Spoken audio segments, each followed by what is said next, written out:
గాంధీ భవన్లో 77వ republic day వేడుకలు జరిగాయి. టీపీసీసీ అధ్యక్షులు మహేష్ కుమార్ గౌడ్ జాతీయ పతాకాన్ని ఆవిష్కరించారు. అనంతరం రాష్ట్ర ప్రజలు గణతంత్ర దినోత్సవ శుభాకాంక్షలు తెలిపారు. గత ప్రభుత్వ హయాంలో ఆర్థిక విధ్వంసానికి గురైన తెలంగాణ రాష్ట్రాన్ని సీఎం రేవంత్ రెడ్డి వికాసం వైపు నడిపిస్తున్నారని టీపీసీసీ చీఫ్ అన్నారు. సోనియా గాంధీ ఇచ్చిన తెలంగాణ కానుకను కాంగ్రెస్ ఆచరిస్తుందని తెలిపారు. ఈ కార్యక్రమంలో మంత్రి అజారుద్దీన్, ప్రభుత్వ సలహాదారు షబ్బీర్ అలీ, ఎమ్మెల్యే దానం నాగేందర్, మాజీ ఎంపీ హనుమంతరావు, పలువురు సీనియర్ నాయకులు తదితరులు పాల్గొన్నారు.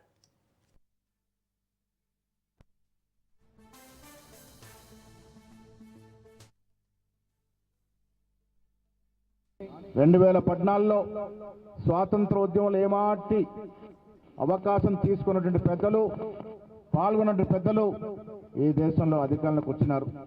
అధికారంలోకి వచ్చిన దడువాయి ఈ దేశ చరిత్రని తిరగరాసే ప్రయత్నాలు చేస్తూ ఉన్నారు. మిత్రుల మహాత్మా గాంధీ అంటే మన దేశమే కాదు, యావత్ ప్రపంచ దేశం ఒక శాంతి దూతగా, ఒక గొప్ప నాయకుడిగా ఆరాధించినటువంటి మహాత్మా గాంధీ పేరును ఇవాళ మన్రేగా పనికి పహార పథకం నుంచి తీసేయడం అంటే గాంధీ మహాత్మునే మరిపించే ప్రయత్నం కేంద్ర ప్రభుత్వం చేస్తూ ఉంది. మహాత్మా గాంధీ పేరు తలుచుకున్నప్పుడల్లా సోనియా గాంధీ, రాహుల్ గాంధీ, ప్రియాంక గాంధీ ప్రజలకు కనబడతారని ఒక రాజకీయ దురుద్దేశంతో మహాత్మా గాంధీ పేరును తొలగించే ప్రయత్నాలు చేస్తూ ఉంది. లౌకిక వాదానికి తూర్పుపరిచే చర్యలు ఎన్నో జరుగుతూ ఉన్నాయి. 10 ఏళ్ల బీఆర్ఎస్ పాలనలో ఏం జరిగిందో మనకు తెలుసు. ఆర్థిక విధ్వంసం జరిగింది. ఆర్థిక విధ్వంసం కోలుకునే ప్రయత్నంలో భాగంగా ఆనాడు పీసీ అధ్యక్షుడు రేవంత్ రెడ్డి గారు ముఖ్యమంత్రి అయిన తర్వాత ఆర్థిక విధ్వంసం నుంచి వికాసం వైపు అడుగులెడతా ఉన్నాం.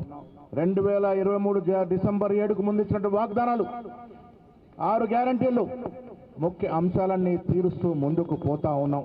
రాహుల్ గాంధీ ఒక ఆకాంక్ష అయినటువంటి కుల సర్వే, బ్రిటిష్ ప్రభుత్వం తర్వాత 100 ఏళ్లుగా ఈ దేశంలో కుల సర్వే జరుగుతుంటే కేవలం తెలంగాణ ప్రభుత్వం అధికారంలోకి వచ్చిన తర్వాత మాన్య ఖర్గే, రాహుల్ గాంధీ ఆకాంక్షల్ని నెరవేరుస్తూ తెలంగాణ కాంగ్రెస్ ప్రభుత్వం కుల సర్వే చేసి శబాసి అనిపించుకున్నటువంటి పరిస్థితి.